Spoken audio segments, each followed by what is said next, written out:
Jones is much praised in the horror community, and I can understand why.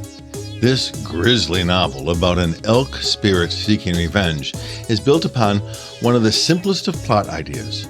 But along the way, Jones opens up dozens of insights into the politics and habits of Indian thought. The choice of Indian here is Jones's.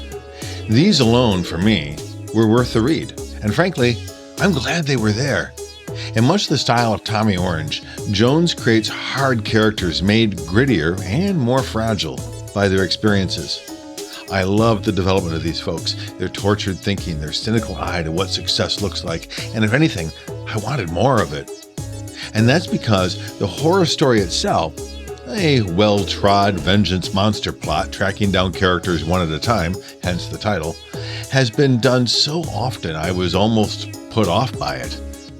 We look then for what Jones does differently with the idea. First, I gotta admit, he has a real capacity for gore. For horror fans, this novel will not disappoint in that way. But this is insufficient on its own to sustain story. Better, he offers the most important nuance possible. How much of this creature is real, and how much of it is a mere metaphor for their own cultural identity struggles? Certainly, in the first half of the book, this ambiguity is played upon and could potentially become a real shocker to imagine explanations for Indian domestic violence and alcoholism and the like. But, great disappointment, he seems to drop this idea as the story progresses. But Jones's best opportunity for a hella novel comes at the end with a young basketball player. Now, I don't want to spoil this extended scene at the story's climax, but I will say that I have rarely felt so anxious for a character over a sports game. And Jones's pacing and description is phenomenal.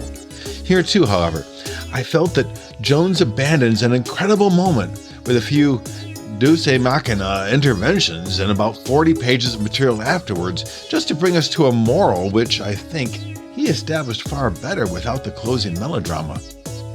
Now, I know he has written several other books, and I will try more of him for sure.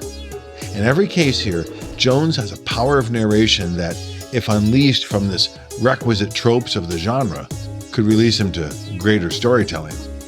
I hope to find it.